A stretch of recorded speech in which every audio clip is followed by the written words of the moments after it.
Messages from the Senate. Message from the Senate, Madam Speaker. I hereby announce the passage by the Senate of the following House file, herewith returned as amended by the Senate, in which amendments to concurrence of the House is respectfully requested. House File Number 2353, an act relating to data practices. The message is signed Cal R. Ludeman, Secretary of the Senate. Feist moves that the House concur in the Senate amendments to House File Number 2353 and that the bill be repassed as amended by the Senate. I recognize the member from Ramsey, Representative Feist. Thank you, Mr. Speaker. This bill combines two data bills that I authored. The first bill, it permanently classifies education support services data as private. This bill passed individually off the House floor in March and is unchanged. The second data bill was amended onto the first. This bill is the Student Data Privacy Act, which passed off the House floor as part of the Judiciary Omnibus Bill. Is there any discussion on the Senate amendments? There being no further discussion, all those in favor of the motion to concur with the Senate amendments, please say aye. Aye. Those opposed, please say no.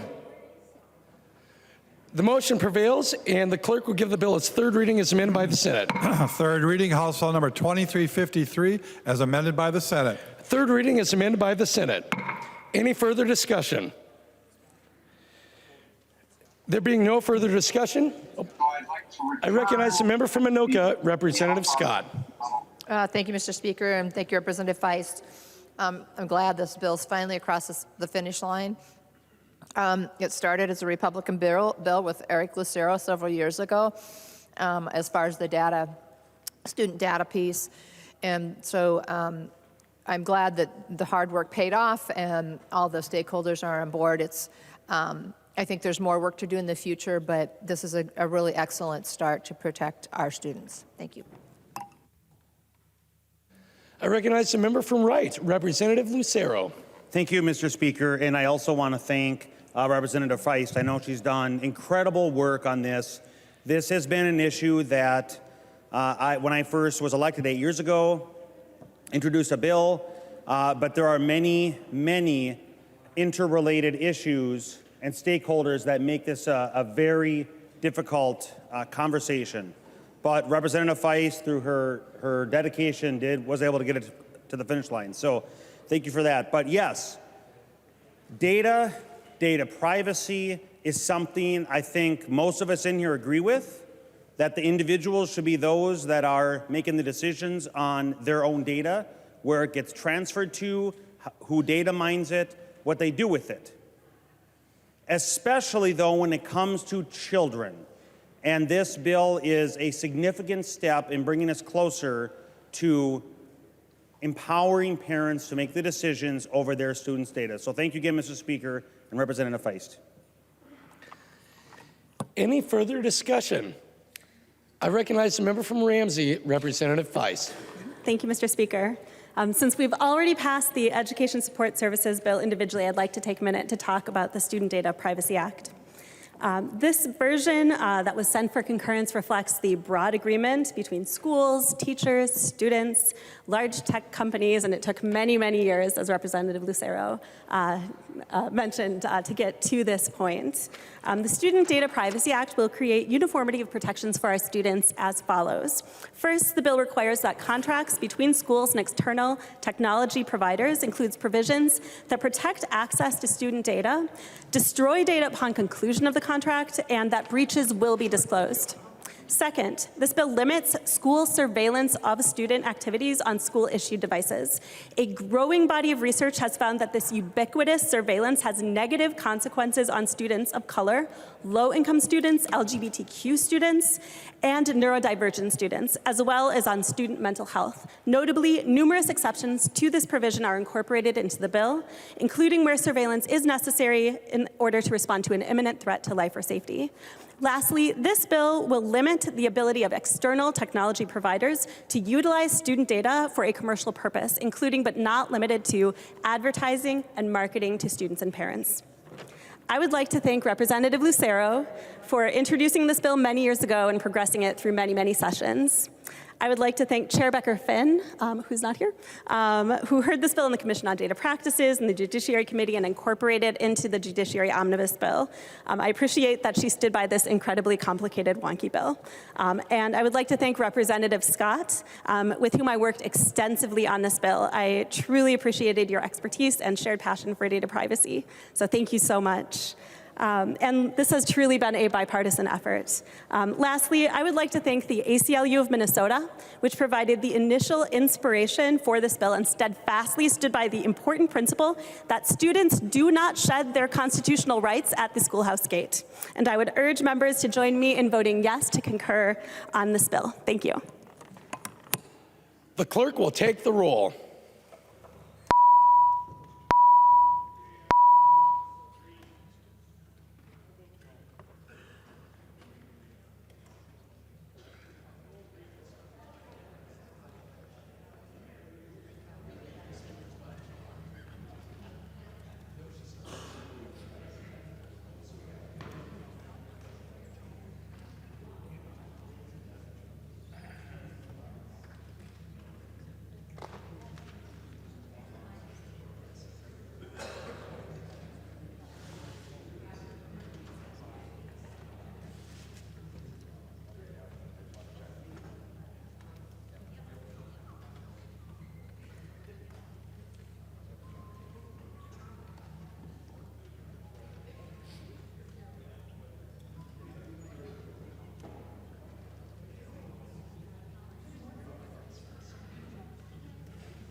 Would the clerk please call the names of the members who have not yet voted? Christensen. Christensen, aye. Christensen, aye. Franzen. Franzen. Hamilton. Hamilton, aye. Hamilton, aye. Hassan. Hassan, aye. Hassan, aye. Hausman. Hausman, aye. Hausman, aye. Morrison. Morrison, aye. Morrison, aye. Pryor. Pryor, aye. Pryor, aye. Thompson. Thompson. Thompson, aye. Thompson, aye. Franzen.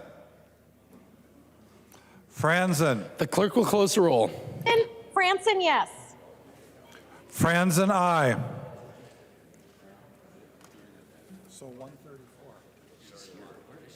134, right, you guys? You got to add one. Yes, 134. Yes, everybody.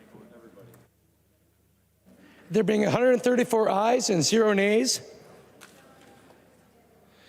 the bill is repassed as amended by the Senate and is title agreed to. Messages from the Senate.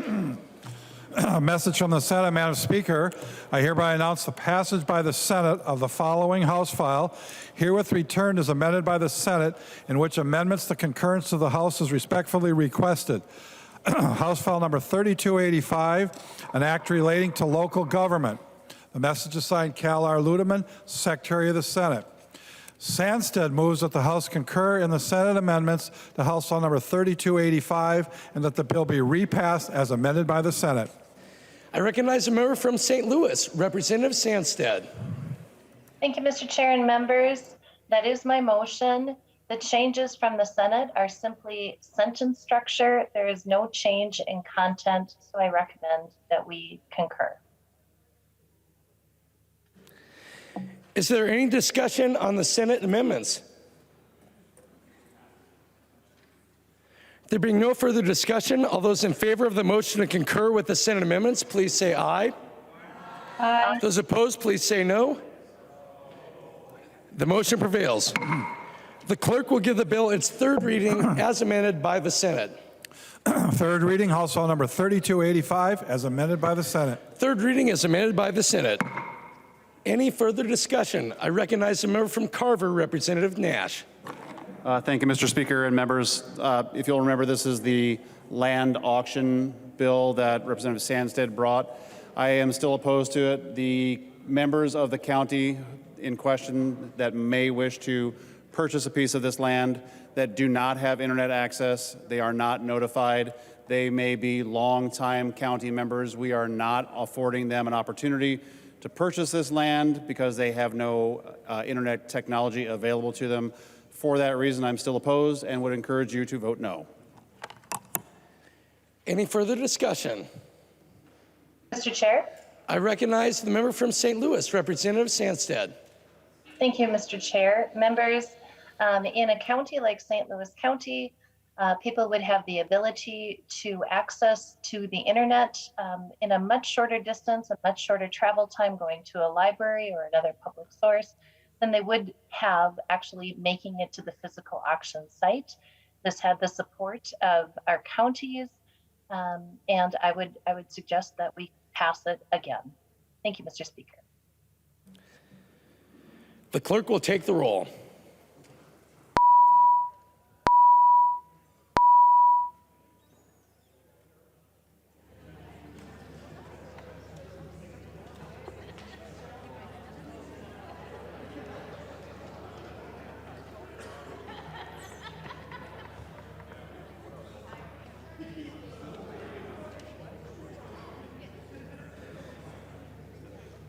Members who are voting remotely, please vote.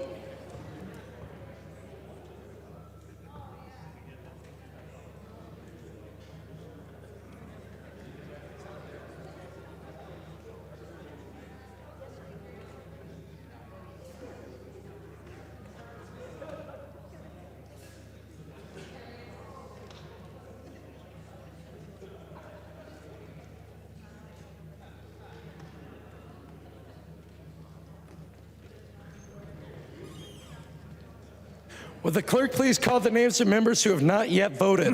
Bolden. Bolden, aye. Bolden, aye. Christensen. Christensen, aye. Christensen, aye. Hamilton. Hamilton, no. Hamilton, no.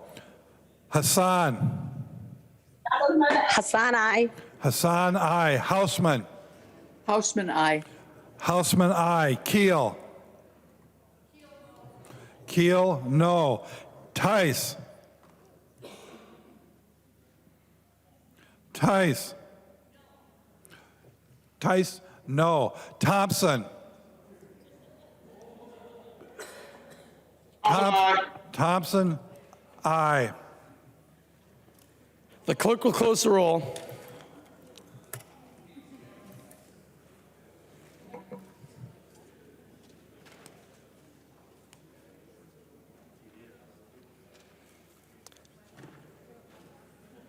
There being 80 ayes and 54 nays, the bill is repassed as amended by the Senate and its title agreed to.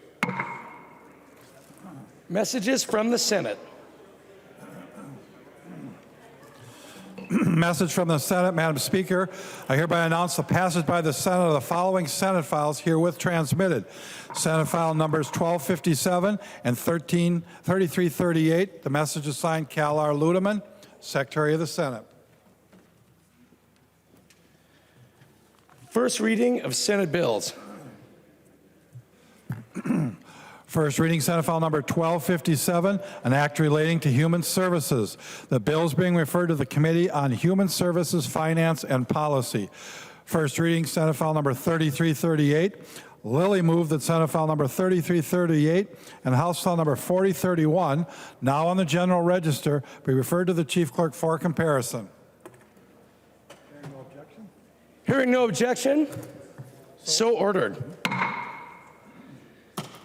Announcements by the Speaker. Announcement by the Speaker, a message from the Senate has been received requesting concurrence by the House to amendments adopted by the Senate to the following House files. House file number 3438 and 3805. Report from the Committee on Rules and Legislative Administration. Winkler from the Committee on Rules and Legislative Administration, pursuant to Rules 1.21 and 3.33, designates the following bills to be placed on the calendar for the day for Thursday, May 19th, 2022, and establishes a pre-filing requirement for amendments offered to the following bills. House File numbers 3775 and 3394. Calendar for the day. The first bill on the calendar for the day is Senate File number 1391. The clerk will report the bill. Senate File number 1391, number 5 on the calendar for the day, an act relating to commerce, the second engrossment. I recognize the author of the bill, the member from Hennepin, Representative Carlson, to explain the bill. Thank you, Mr. Speaker and members. In 2016, the legislature enacted consumer protections to combat various debt settlement scams by supposed tax preparers who were not licensed, nor were they subject to any regulations, standards of practice, or oversight. These bad actors were marketing their services on television and elsewhere to settle state or federal tax debts for a large fee, taking the money up front but not providing the promised services. While other professionals were exempt under statute, enrolled agents were not, and thus inadvertently subject to a law not meant for them. Senate File 1391 provides an expressed exemption for both individual enrolled agents and their professional firms from the debt settlement services statutes. Definitions included in the bill ensure that there are no loopholes to enable bad actors to evade protections provided by the debt settlement law. An enrolled agent is a tax practitioner authorized and regulated by the Internal Revenue Service to represent taxpayers on tax audits, collections, and appeals. Enforcement of enrolled agent certification is by the Department of the Treasury. Enrolled agents are also required to obtain continuing education credits and are subject to a code of conduct. This bill is supported by the National Association of Enrolled Agents, the Minnesota CPAs, and Legal Aid. The Department of Commerce has reviewed the bill and has not raised any concerns. And that is Senate File 1391. There are Third reading, Senate File number 1391.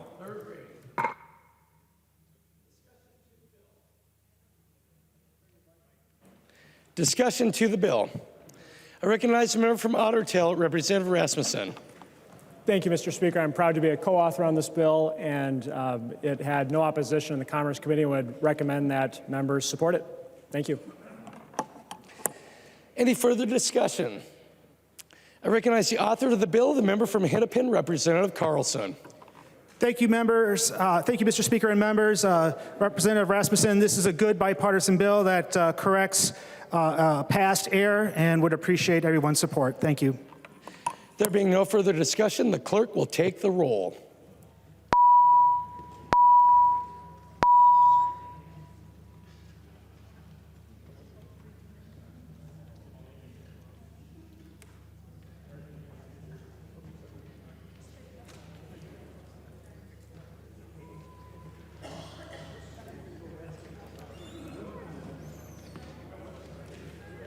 Members who are voting remotely, please vote.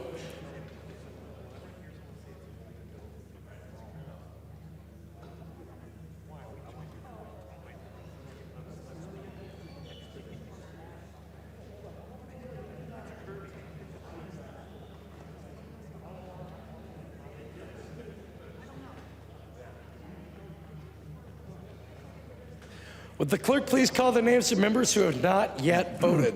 Bolden. Bolden, aye. Bolden, aye. Christensen. Christensen, aye. Christensen, aye. Hamilton. Hamilton, aye. Hamilton, aye. Hassan. Hassan, aye. Hassan, aye. Hausman. Hausman, aye. Hausman, aye. Pearson. Pearson, aye. Pearson, aye. Thompson.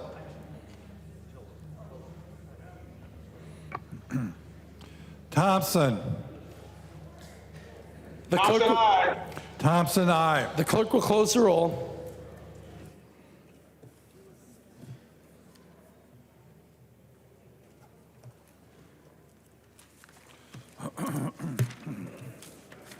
There being 134 ayes and 0 nays, the bill is passed and its title agreed to. The next bill on the calendar for the day is House File 2354. The clerk will report the bill.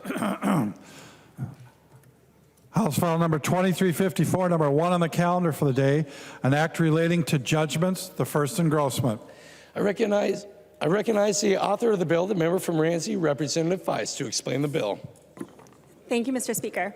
This is a very exciting bill that was brought to the legislature by the Uniform Law Commission, which provides states with nonpartisan legislation that brings clarity and stability to critical areas of statutory law. This bill provides a simpler and less costly means of enforcing Canadian court judgments for money by establishing an administrative procedure to register the final order of Canadian court with the Minnesota Clerk of Court, rather than initiating a new lawsuit. I urge members to support this bill. Thank you. Mr. Speaker? There's an Representative Feist. I was just going to ask if I needed to explain the amendment. There's an amendment at the desk. The clerk will report the amendment.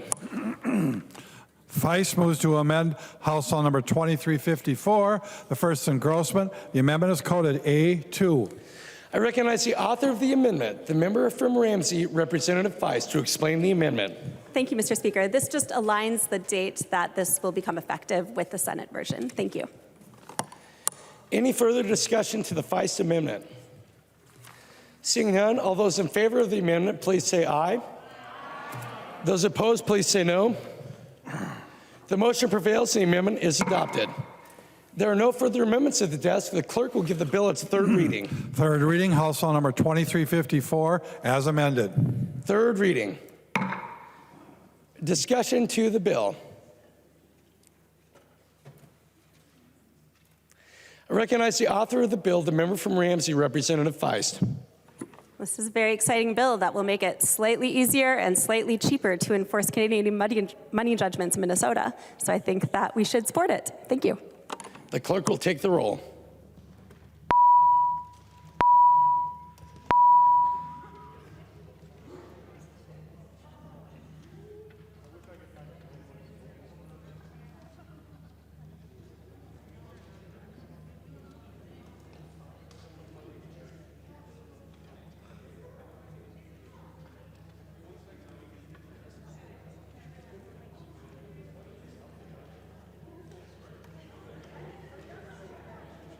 Members who are voting remotely, please vote.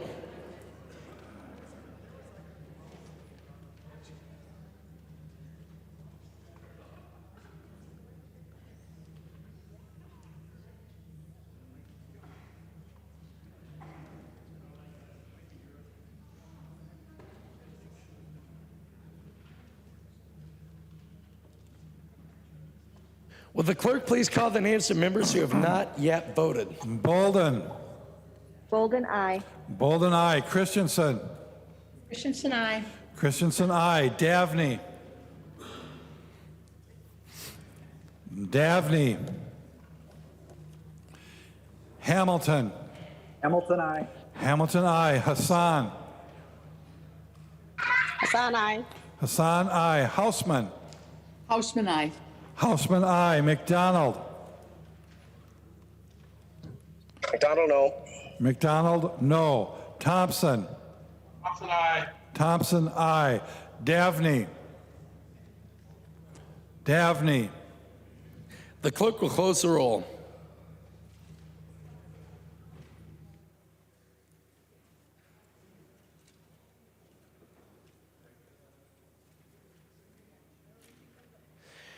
There being 125 ayes and 8 nays, the bill is passed and its title agreed to. The next bill on the calendar for the day is House File 2665. The clerk will report the bill.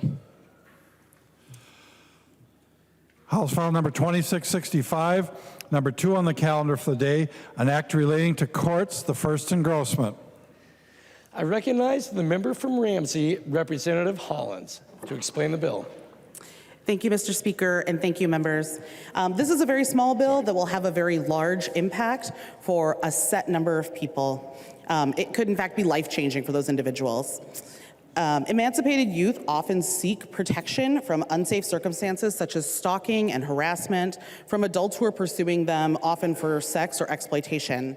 Although the youth are being stalked, they don't currently have any remedy available to them. So this bill would provide a statutory right for emancipated youth to petition for a harassment restraining order.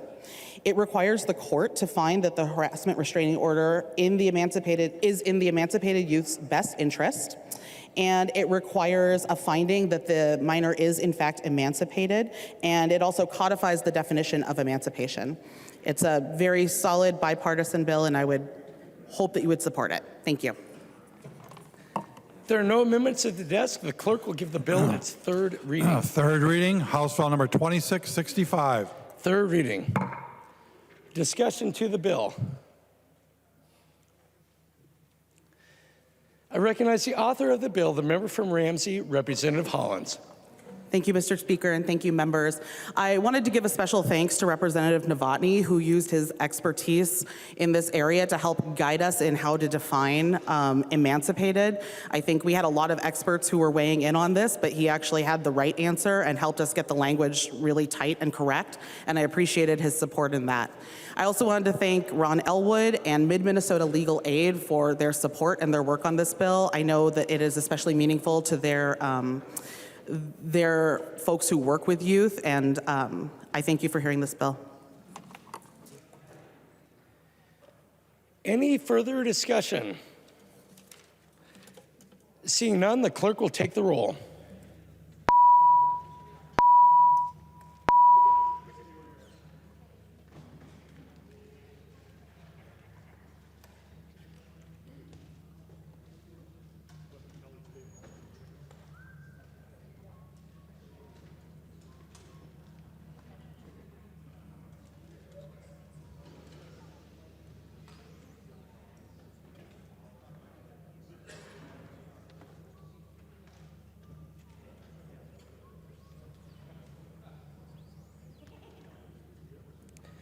Members who are voting remotely, please vote.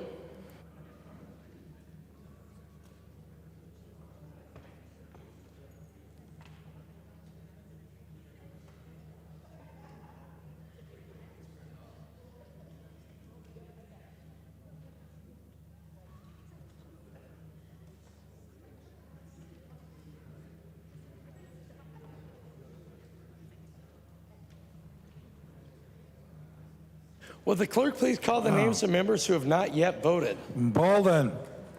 Bolden, aye. Bolden, aye. Christensen.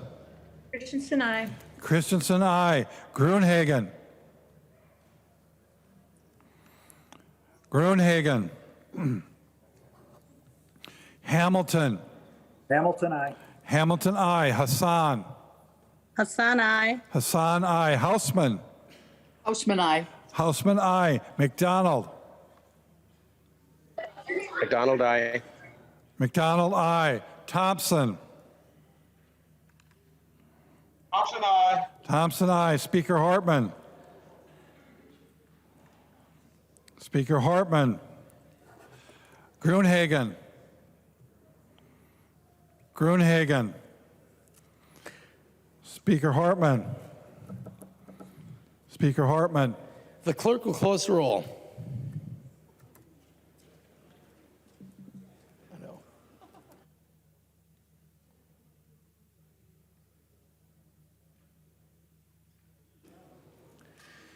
There being 132 ayes and 0 nays, the bill is passed and is highly agreed to.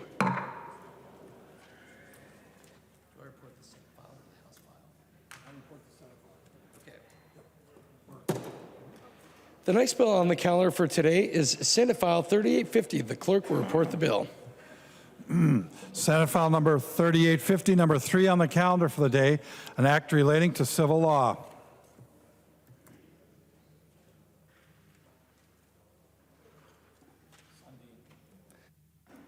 I recognize the member from Carlton, Representative Sundin. Thank you, Mr. Speaker. Senate File 3850, also known as House File 4181, went through the Judiciary Committee without any objections.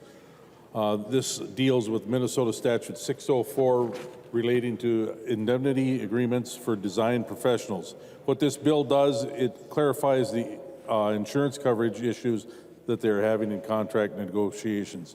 Currently, there's not a product offered out there for this purpose, but the language in statute, it sounds like they have to be liable, but without insurance coverage, it gets pretty confusing for the negotiations. This bill removes 3 words from statute to clarify the question around insurance coverage, and there is no known opposition to the bill. Okay, this only has to do with design professionals. It has nothing to do with general contractors or subcontractors. That's another chapter of law. And I appreciate your support on this bill, that it makes a small change to help design professionals. There are no amendments at the desk. The clerk will give the bill its third reading. Third reading, Senate File number 3850. Third reading. Discussion to the bill. I recognize a member from Carlton, Representative Sundin. This is my non-election bill. Please vote green. The clerk will take the roll.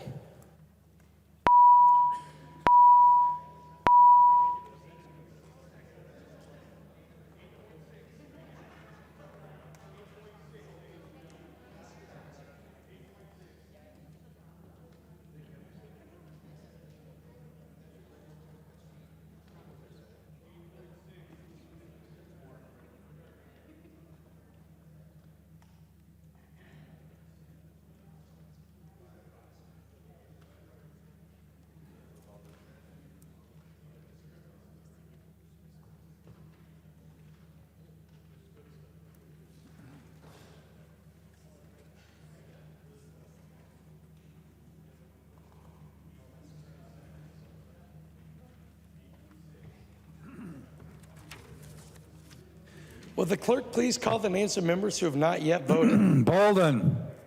Bolden, aye. Bolden, aye. Christensen. Christensen, aye. Christensen, aye. Gruenhagen.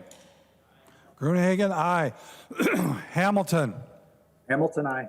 Hamilton, aye. Hassan. Hassan, aye. Hassan, aye. Hausman.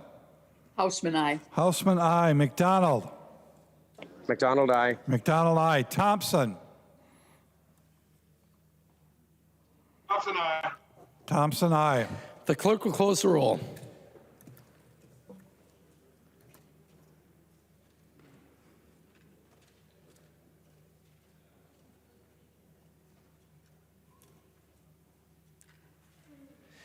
There being 134 ayes and 0 nays, the bill is passed and its title agreed to.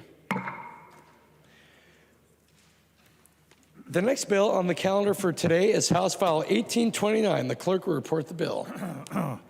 House File number 1829, number 4 on the calendar for the day, an act relating to commerce, the first engrossment. I recognize the author of the bill, the member from Ramsey, Representative Herr, to explain the bill. Mr. Speaker, this bill is pretty simple. It just prevents insurance companies from discriminating against living donors. This bill is extremely personal for me. I have a kidney disease. I've had it since I was 16 years old, and I've been able to manage my health. I go into the doctor every 6 months to get my lab work done, but when I get sick, I have to go much more often. I do know that even with this diligence, that one day I will need a kidney transplant. I will be in dialysis and need a transplant. I only have 50% function in both of my kidneys. Chronic kidney disease is one of the most under-recognized public health issues of our time, affecting 1 in 7 adults. There is no cure for kidney disease. The only options are dialysis and transplant. Some donors have faced discrimination obtaining or affording life, disability, or long-term care insurance in the form of higher premiums or non-coverage based solely on their status as a living donor. House File 1829 provides insurance protection for living donors so that they do not suffer economic loss for helping save another's life. Removing barriers to donation can result in more people being able to donate. This bill will also reduce government spending nearly $60,000 annually per patient who no longer will need dialysis as a result of receiving a transplant, while also vastly improving their quality of life.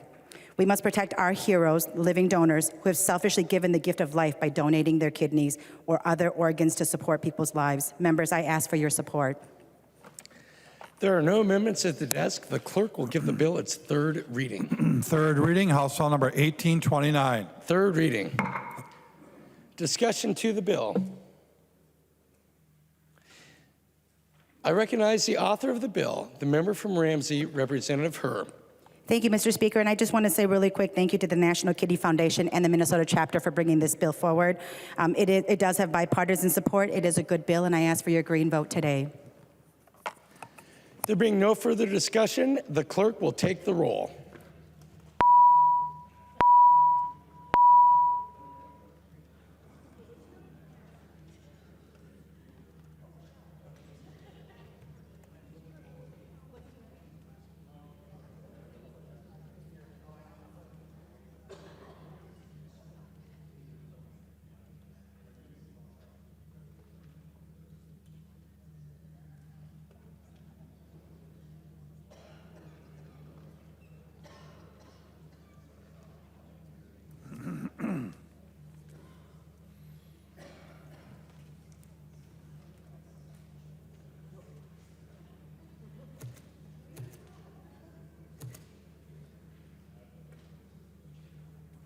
Will the clerk please call the names of members who have not yet voted? Bolden.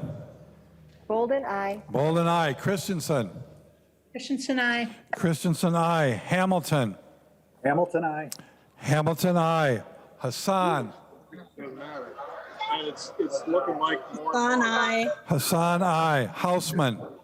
Houseman, aye. Houseman, aye. McDonald. McDonald, aye. McDonald, aye. Thompson. Thompson, aye. Thompson, aye. The clerk will close the roll. Members who are voting remotely, please mute your Zooms.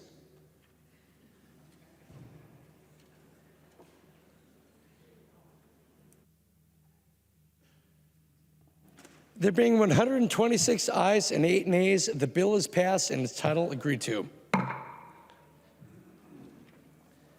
The next bill on the calendar for today is Senate File 2922. The clerk will report the bill. Senate File Number 2922, number 6 on the calendar for the day, an act relating to commerce.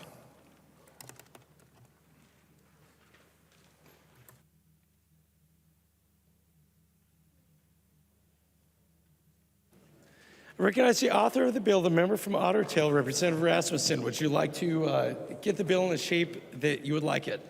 Thank you, Mr. Speaker. Yes, I have an amendment that would insert the House language. There's an amendment at the desk. The clerk will report the amendment.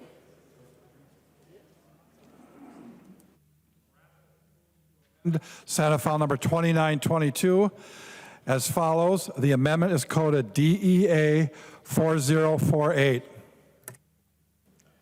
I recognize the author of the amendment, the member from Otter Tail, Representative Rasmusson.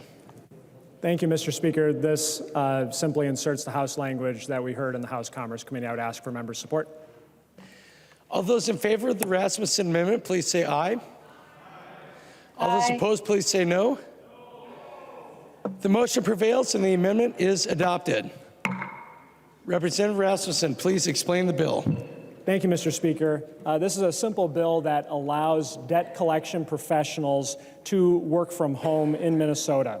It clarifies an issue that we currently have with third-party collection agency licensing that doesn't allow individual employees to work from their home. This provision was included in the 2021 Commerce Bill, and the Department of Commerce is supportive. We need to pass this bill to have a permanent allowance for debt collection agency employees to be able to continue working from home. An additional provision included in the bill was the result of a working group that examined language barriers in regards to debt collections.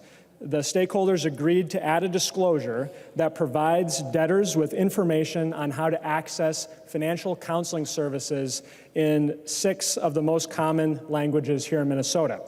Mr. Speaker and members, this bill is a good example of stakeholders working together to come up with a solution that benefits all Minnesotans, and I would ask for your support. There being no further amendments at the desk, the clerk will give the bill its third reading. Third reading, Senate File Number 2922, as amended. Third reading as amended. Discussion to the bill. I recognize the member from Anoka, Representative Scott. Thank you, Mr. Speaker. And Representative Rasmusson, I do have a question if he would yield. He will yield, Representative Scott. Thank you, Mr. Speaker. Representative Rasmusson, so these, basically these employees of collection agencies, they're going to be making these phone calls from home. Are they going to have a separate phone number so that they know if a person that they've contacted calls them back, where will that phone call go? Will it go to, yeah, how's that going to work, I guess, if you could explain that to the body. Thanks. The member from Otter Tail, Representative Rasmusson. Thank you, Mr. Speaker, and thank you very much, Representative Scott, for that question. Basically, under Minnesota law, they've been allowed to do this from home for the last 2 years. Their ability to continue doing this expires at the end of the month, hence the bill here today. And so this wouldn't change anything that they've been doing under the last 2 years. And additionally, even though this is changing the licensing requirement, allowing debt collector employees to work from home, it does not change any other requirements under current state or federal law that they have to meet. And so the operations would continue as the same. They would just be allowed to do it from home. Representative Scott. I recognize the member from Douglas, Representative Franson.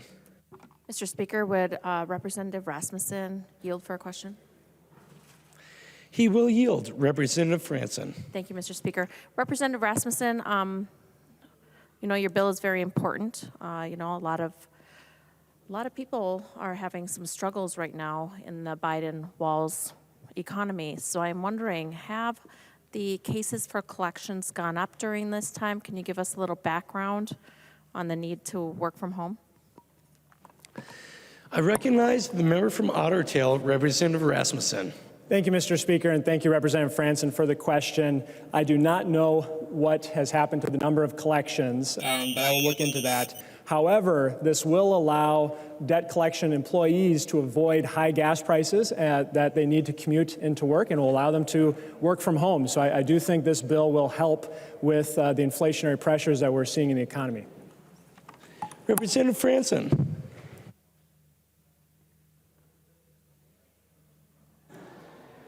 I recognize the member from Wright, Representative Lucero. Thank you, Mr. Speaker. And would the bill author yield? He will yield, Representative Lucero. Excellent. Thank you, Mr. Speaker, and thank you, Representative Rasmusson. It's my understanding that among the provisions in your bill that the document must be made available on the website, the agency's website. So my question for you is, can you give me some more detail as to the specifics of how this is going to be put on the website, what part of the website, is there a cost to this, is it encrypted, is there potentially an audit trail? The member from Otter Tail, Representative Rasmusson. Thank you, Mr. Speaker, and thank you, Representative Lucero, for your question and concern with data privacy and security. It's appreciated by this body. This document will be put together by the Department of Commerce and made available to all of the debt collection agencies, and it's their responsibility to make sure that it gets to the debtors. I am not aware of any audit trail requirement, and there's no fiscal note for the bill. The Department of Commerce says that they can do this without any appropriations. Representative Lucero. A very satisfactory answer, Mr. Speaker. Any further discussion?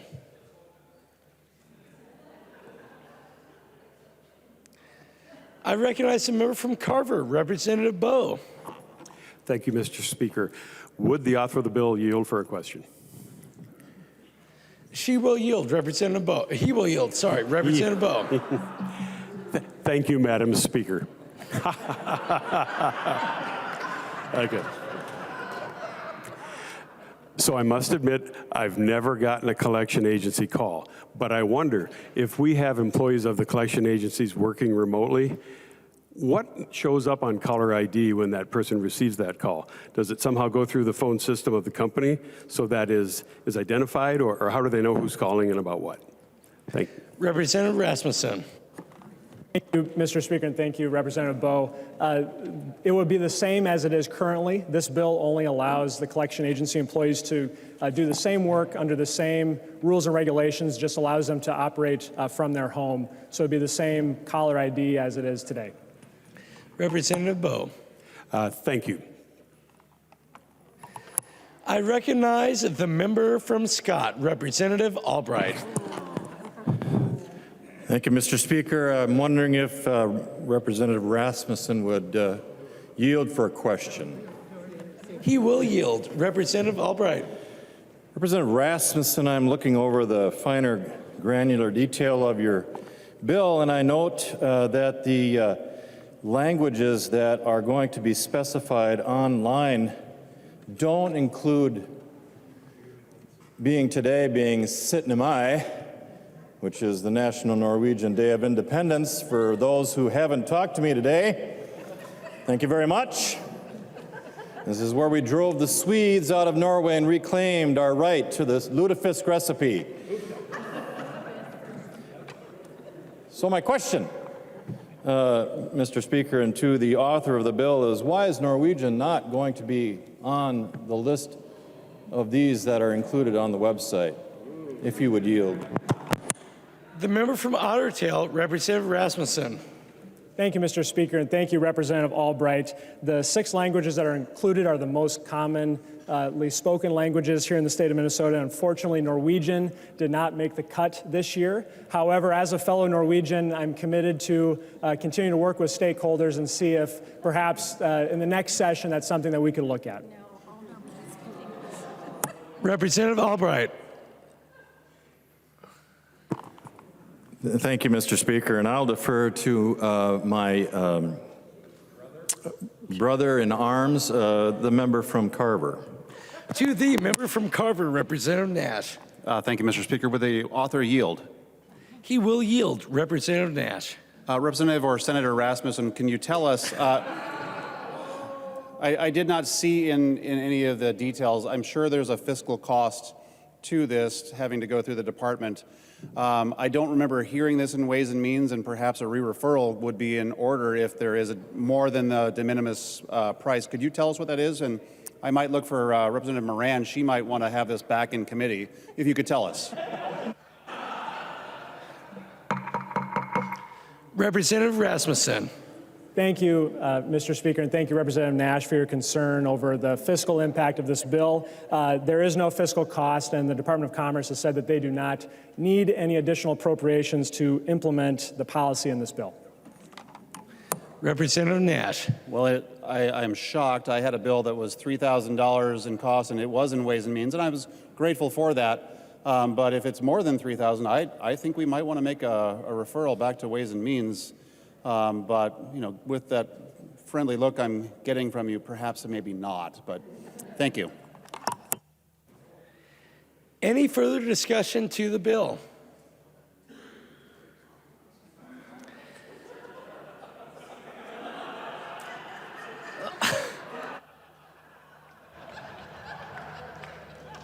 I would love to recognize the Sergeant at Arms, but that would be out of order.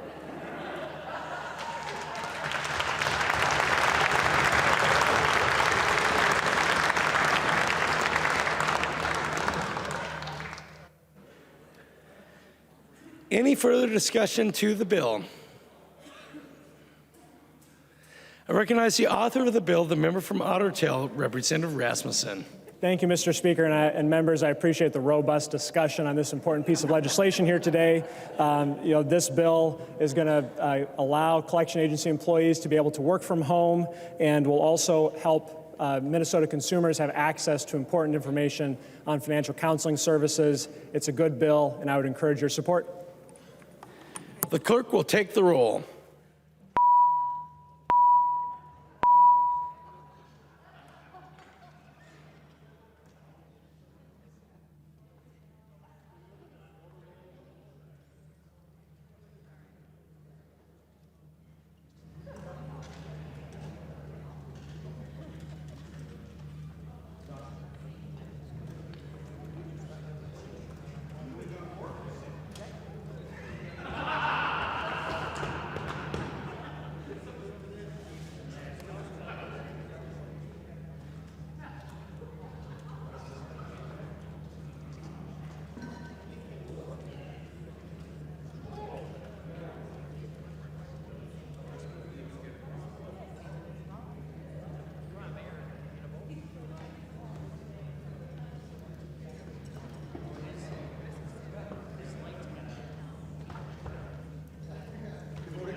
Will the clerk please call the names of members who have not yet voted? Bolden. Bolden, aye. Bolden, aye. Christensen. Christensen, aye. Christensen, aye. Hamilton. Hamilton, aye. Hamilton, aye. Hassan. Hassan, aye. Hassan, aye. Hausman. Hausman, aye. Hausman, aye. McDonald. McDonald, aye. McDonald, aye. Mecklin. Mecklin. Mecklen, aye. Mecklin, aye. Thompson. Yes. Thompson, aye. The clerk will close the roll.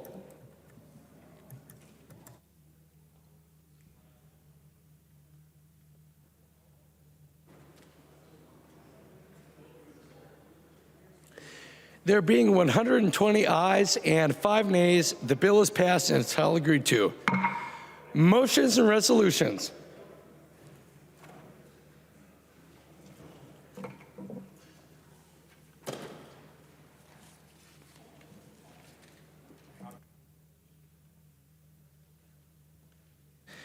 There are copies of the non-controversial motions at the House desk and online. If there's no objection, we will take action on these motions first. Hearing no objection, the motions prevail. Announcements.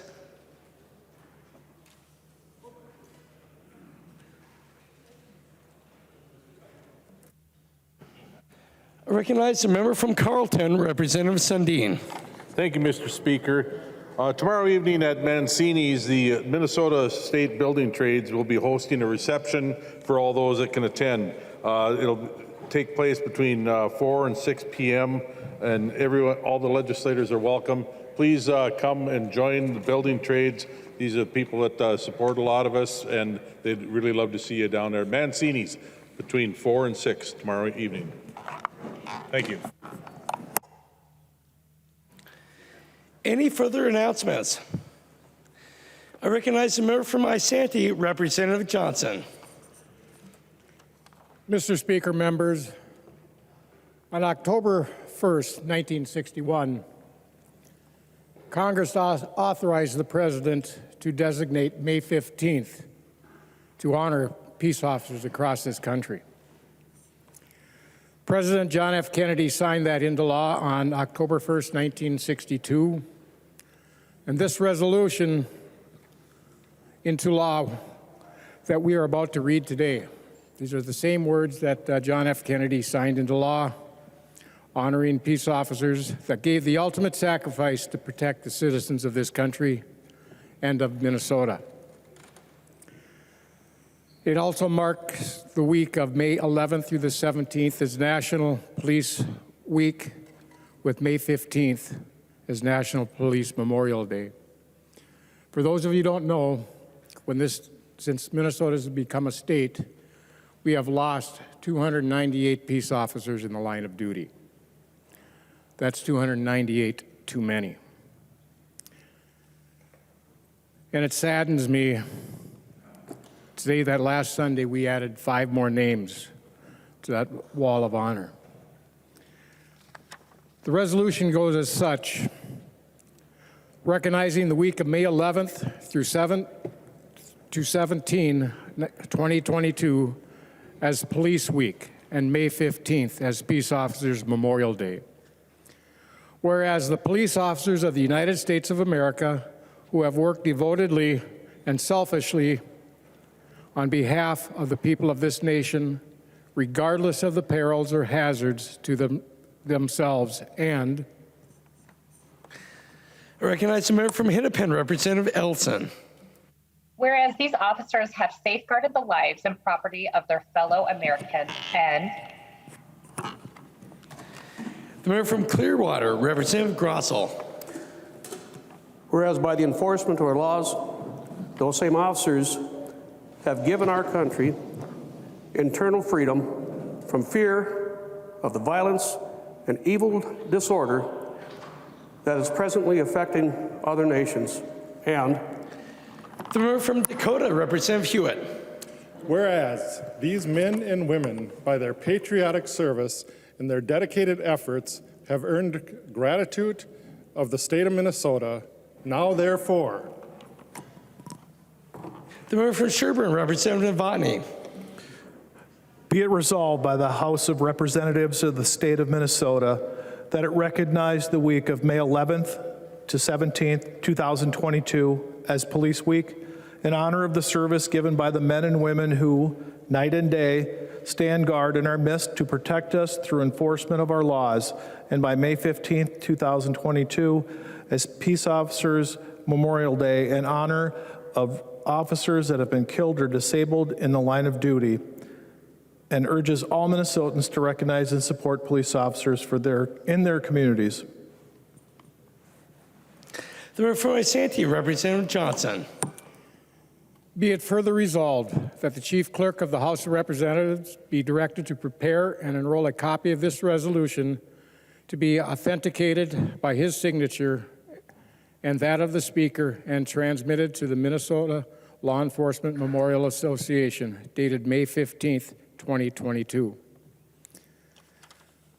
Members, I'd like to read the names of the 5 individuals that were unfortunately had to be placed on that wall of honor. Detention Deputy Mark Anderson of the Olmsted County Sheriff's Office. Conservation Officer Sarah Grell, Minnesota Department of Natural Resources. Police Officer Ryan Bikey, Red Lake Nation Police Department. Peace Officer Ron Smith, New York Mills Police Department. And Deputy Sheriff Jamie Williams, Itasca County Sheriff's Office. I can tell you, I have too many friends on that wall, and I personally knew one of the names on this list. Mr. Speaker, I'd ask for a moment of silence to honor those 5 individuals. Members, please rise for a moment of silence to honor these 5 fallen officers.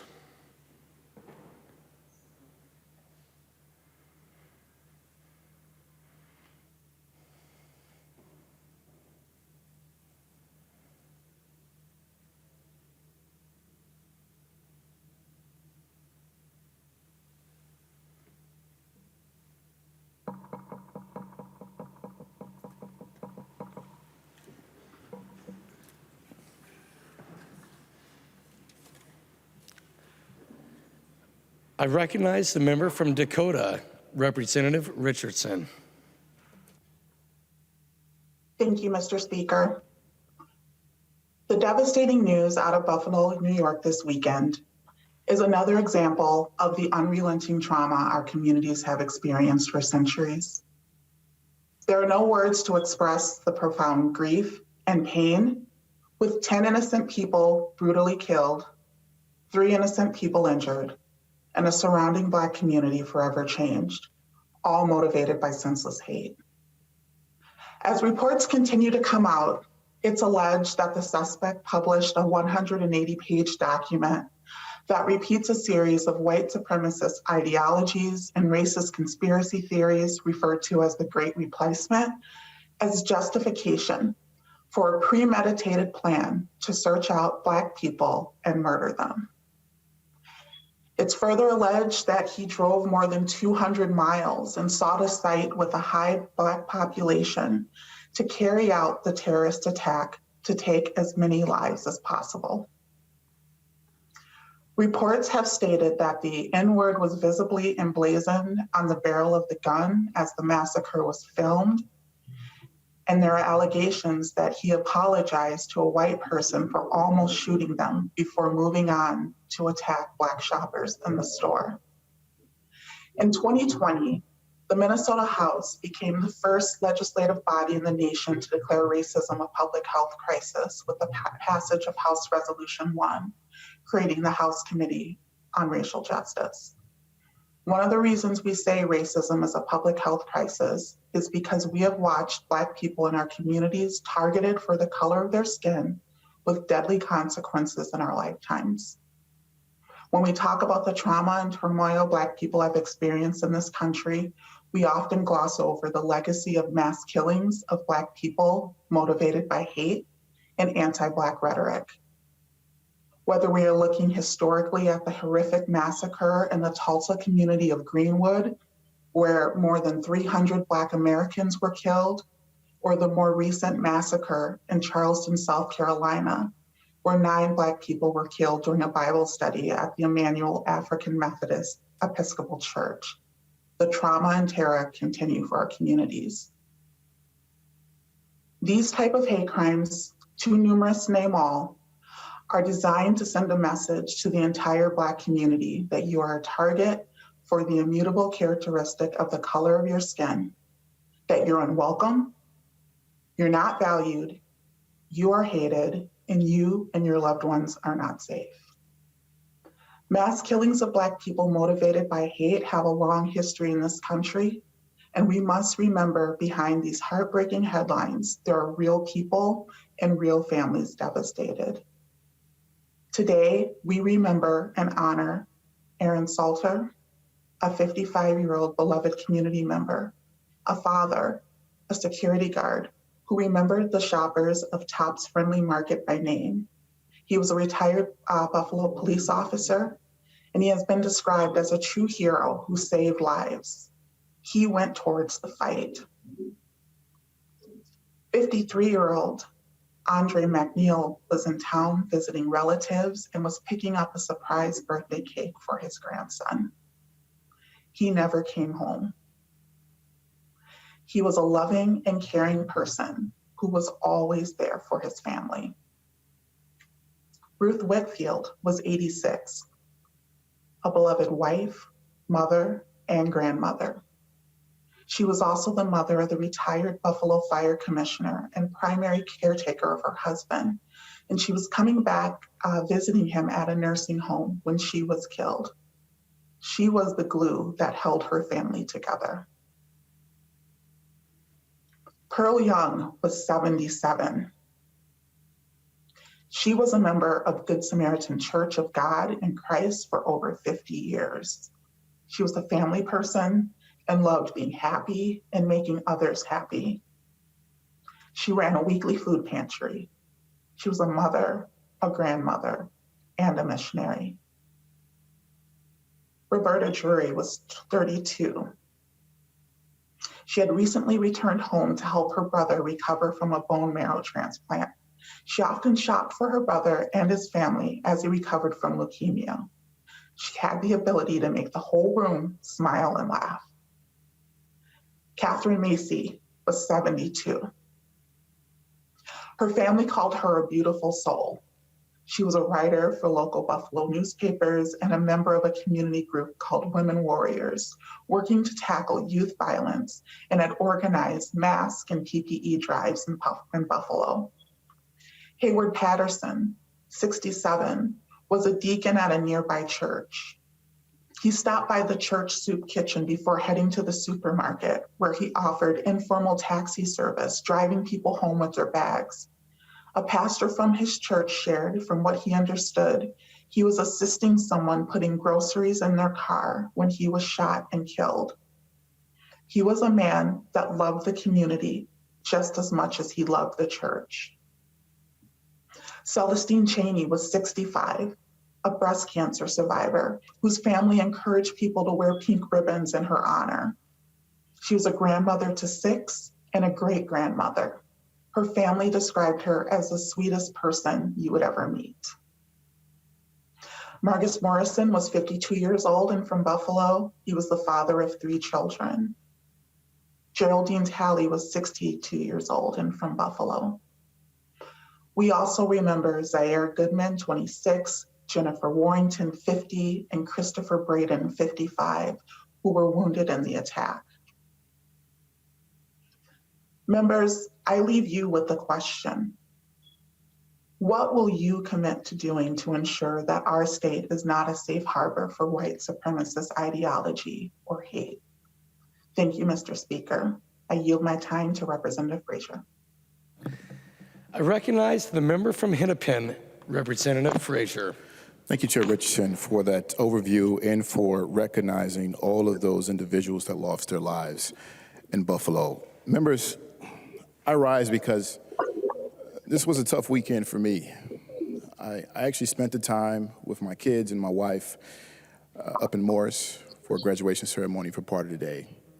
And then I quickly rushed back for a state convention. And I got this news later in the day, and I was able to read about it, and as the story was starting to unfold. And later that night, I went to the grocery store, and I thought to myself, this could have happened to me, it could have happened to my brother, it could have happened to my sister, to an uncle or an aunt, or even my children. When I leave out of my house every day, I think there's a possibility that because of the hate someone has for me, not because of anything I've done to them, not because of anything I've said to them, but only because of the fact that I was born a black man, they could remove me from this earth for that sole purpose. I know we hear about these stories, and this particular one was in Buffalo, but these things are not far from our homes here. I pulled the data for what's been happening in the state of Minnesota. And the most recent data on bias crimes and hate crimes in our state. In 2020, there were 194 reported hate crimes. 40% were specifically anti-black, the most of any group. That's at a 12-year high. Most of these crimes happen in or to the victim's own home. Graffiti is most likely, but bodily harm is a close second. Most of the offenders are white young men, just like the shooter in Buffalo. As many of you know, I am part of the Public Safety Committee and Vice Chair, and we've talked about the increase in crime around the country and in our state. Undoubtedly, these stats are a part of that increase in crime. But what we don't talk about enough is how we can prevent that. And we have to have this conversation. Because if we're not protecting all of us, we're not protecting everybody in the state of Minnesota. There's a lot that we can do. And we cannot be afraid to have these conversations. White supremacy, white nationalism, extremism, it is a poison in our country. And if we don't do something to inoculate ourselves from it, it will destroy us. It will rip us apart. So I'm asking all of you to think about that. When you read these headlines, think about that. One of your colleagues, some of your members of this body can be taken away by this hate. It is incumbent upon all of us, each and every one of us, to do something about it to make sure that doesn't happen, to make sure we put a stop to it. I'm asking all of you to keep that in your mind. And keep these individuals in your heart. And remember that we have the power to do something about it. Thank you, and I yield my time to Representative Hassan. I recognize the member from Hennepin, Representative Hassan. Thank you, Rep. Frazier and Chair Richardson, for your remarks. Mr. Speaker and members, I hope you guys can hear me.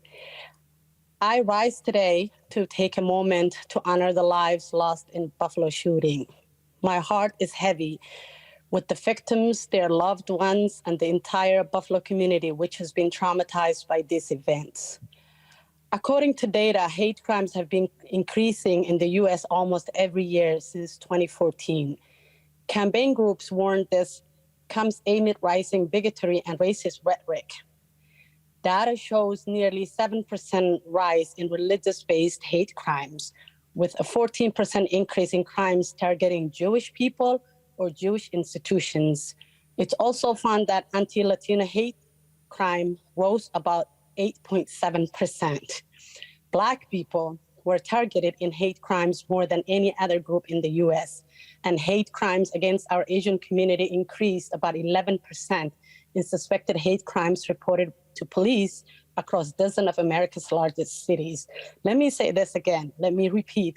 Black people are targeted in hate crimes more than any other group in the U.S. Let's be clear. These acts of violence are not only racially motivated, but also acts of domestic terrorism, We need to denounce hate and white supremacy as strong as possible. I have shared my family story many times on this House floor. My family came to this country 3 decades ago as refugees fleeing from war. I have seen at firsthand experience how destructive acts of hate can be. I have witnessed my birth country collapse because of hate, division, corruption, and tribalism. My family came to this country seeking safe haven, and thank God this country did give us a chance to start over and build our life back up. What we didn't know and what we're still, struggling with is how racism and race impacts your life in America. You cannot even begin to understand the level of pain that comes from constantly seeing people that look like you be killed simply because of the color of their skin. We all know these victims were targeted because they were Black. Someone who had hate in their heart drove 4 hours with the intention of ending the lives of Black people. We are getting shot just for existing. We have seen people getting killed because they're Black, because they're Asian, because they're Hispanic, because they're Jewish, because they're Muslim, and the list continues. Every religious ceremony we attend, we all pray for the safety and well-being for our loved ones and others in our communities. Even when we start session every day here, we start with a prayer and a pledge of allegiance, which recites, "One nation under God, indivisible, with liberty and justice for all." Where is the justice for Americans getting killed at a grocery store, at their sacred worship space, and in their community spaces? Where is the justice? Each one of you is here for a reason, and I believe that reason is to serve our state. We chose public service, not because it's the most well-paid position or the easiest job, but it's about giving back to our community and making Minnesota the best place that can be. The longer we choose to live in ignorance and the more lives we lose to hate. We cannot heal when our community is in constant trauma, continuous trauma. People talk about PTSD. Well, in order for you to experience PTSD, you have to be done with that trauma. Many of our communities, and especially the Black community, are in continuous trauma because the trauma is never ending. I urge every single one of you to condemn and denounce hate, to say that you do not stand with white supremacy, to say that attacks like this are acts of domestic terrorism and you do not endorse them. It's unacceptable to stay silent when your voice could help. Instead of working to prevent more mass shootings and acts of hate, we have legislators working to limit our civil rights. We must do better. We can do better. We must condemn white supremacy, an act of hate. I thank you for listening to me and hope we will all stand against hate. And I yield my time to Rep. Fang. I recognize the member from Hennepin, Representative Vang. Thank you, Mr. Speaker. I echo all the remarks of my colleagues. And as an Asian American woman, I just want to highlight that May is dedicated to celebrate Asian American Pacific Islander Heritage Month. Yet there's been much grief within the Asian American community that I feel must be acknowledged, and who have been victims of hate due to white supremacist and xenophobic actions. By now, we all have heard of anti-Asian hate and how it has increasingly become overt and violent, especially since the start of the pandemic.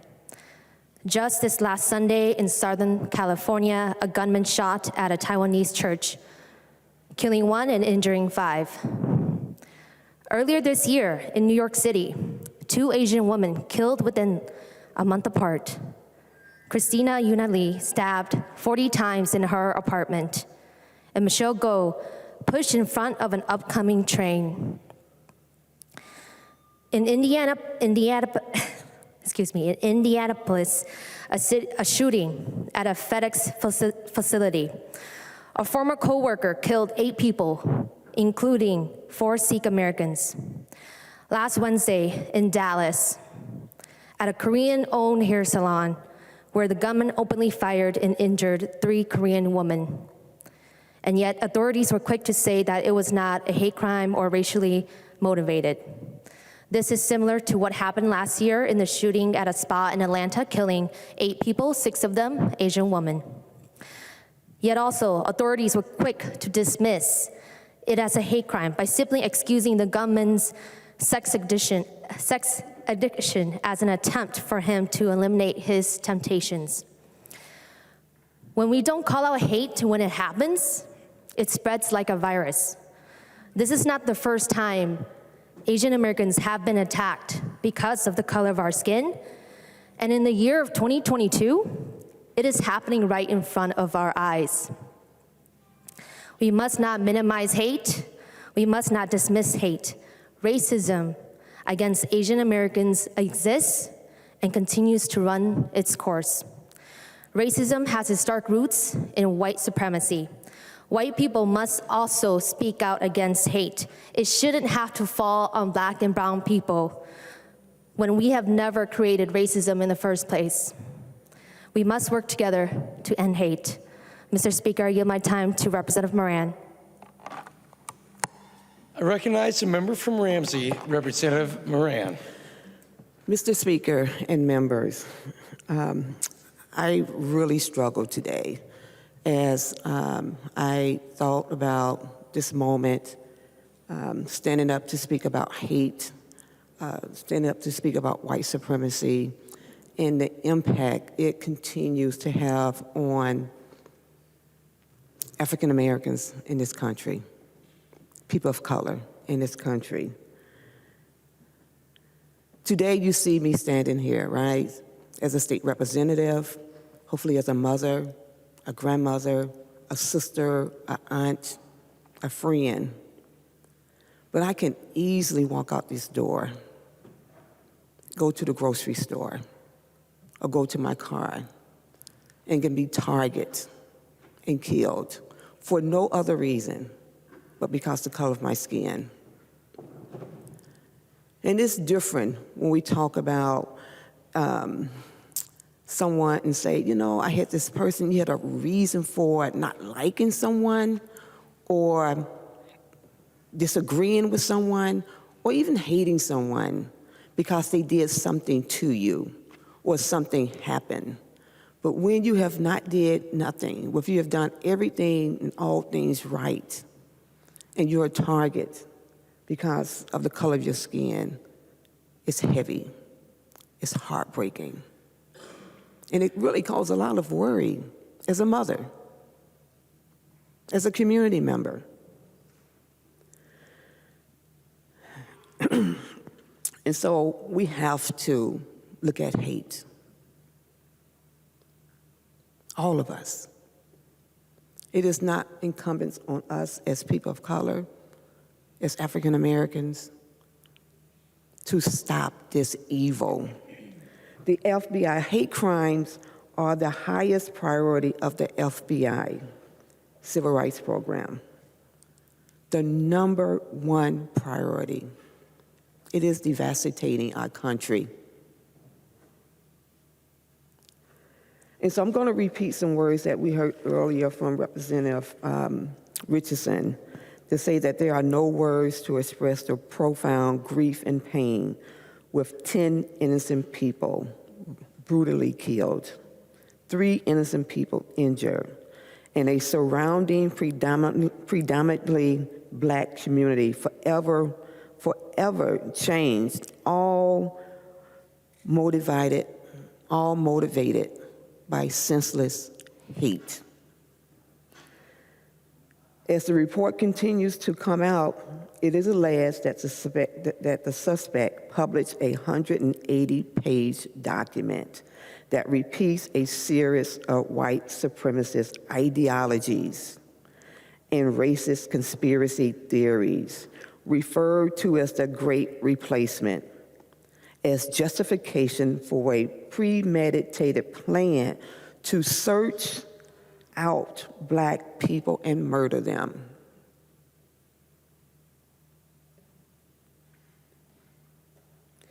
We have watched Black people in our community targeted for the color of their skin with deadly consequences in our lifetime. When we talk about the trauma and the turmoil Black people have experienced in this country, it is real. We often gloss over the legacy of mass killings of Black people based on hate. It is real, and it lives today. So these types of hate crimes are too numerous to name. All are designed to send a message to the entire Black community that you are a target because of the color of your skin, because the skin that I was born into, my God-given color. And that it says to us that you are unwelcome, you are not valued, you are hated, and you and your loved ones are unsafe. Mass killings of Black people motivated by hate have a long history in this country, and we must remember behind these heartbreaking headlines that these are real people and real families. Real people, real family. And so as a body of legislators, we just have a role to play that is higher than an ordinary citizen. Not to participate in hate, not to lift it up, not to live by conspiracy theories. We're in America. There is more than enough for all of us. There's a more than enough. And so I end by us remembering the 10 people who lost their lives. Mr. Speaker and members, I ask for a moment of silence in the memories of those 10 people who lost their lives. Members, please rise for a moment of silence to honor the memory of our fellow 10 citizens who lost their lives in Buffalo.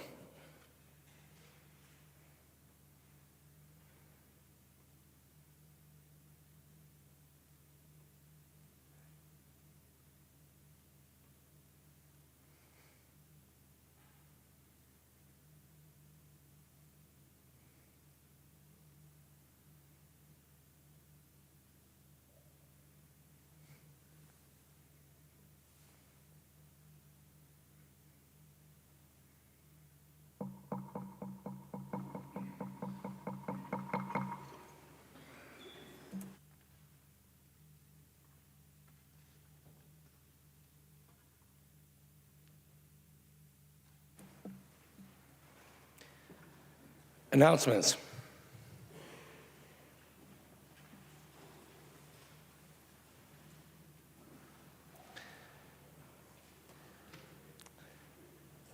I recognize a member from Ramsey, the Majority Whip.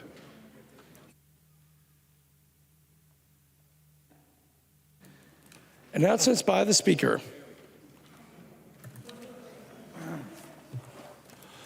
The Speaker announces the appointment of the following members of the House to a conference committee on House File number 961, Eklund, Greenman, and Novotny. Any further announcements? I recognize the Majority Leader, the member from Hennepin, Representative Winkler. Mr. Speaker, I move that when the House adjourns today, it adjourns until 11 a.m. Wednesday, May 18th, 2022.